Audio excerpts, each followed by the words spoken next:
board, I'd like you to do something similar to what you did during week 2. What we're going to do is do a little bit more in-depth analysis though on the balance sheet. So go back to morningstar.com and back in the quotes, just like you did before, go ahead and enter the code or the name of the company that you chose before.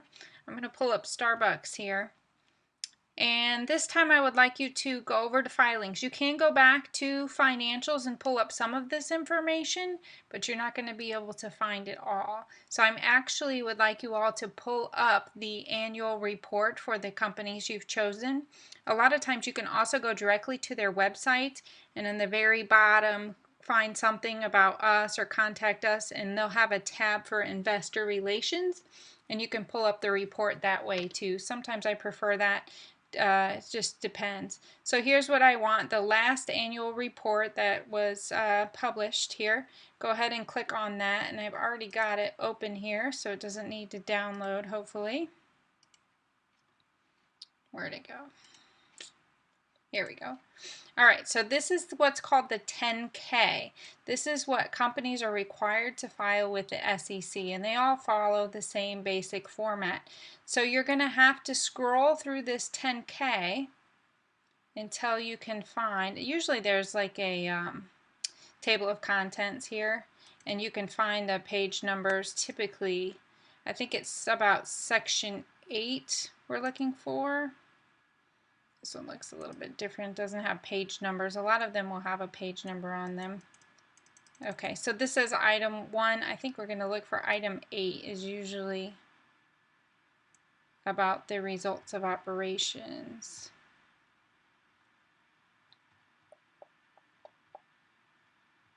Oh, there's item 7, so let's keep going. So we'll just keep scrolling, and then we want, first thing we're going to pull up will be the auditor's report. And you want to read that, make sure it's an unqualified opinion. You can find out as well who the auditors are. I'll probably ask you that in a future discussion board. Got to be getting close.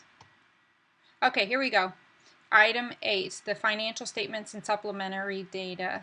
So this is a statement of earnings and income statement for them that you can see 2011, 2010, 2009. So we have some trend information here you can look at. We will focus on the income statement later on. Right now what I'd like you to focus in on is the balance sheet. So you're going to have some questions about what the current assets are and what the most significant, meaning the largest dollar value current asset is for them. Same will go for liabilities, current versus long-term liabilities. And then I ask you some questions about, let's see, inventories and the accounts receivable. So what the, sorry, I'm trying to think here while I'm scrolling down, what the allowance for doubtful accounts balance is and what inventory method they're using. So you need to scroll into the notes, which is what I was doing, scrolling down and looking for those headers. I think I also asked you something about, I have to go back. Oh, the depreciation method used. So you'll have to keep scrolling through your notes and try and find their header on depreciation so you can see what method of depreciation they're using.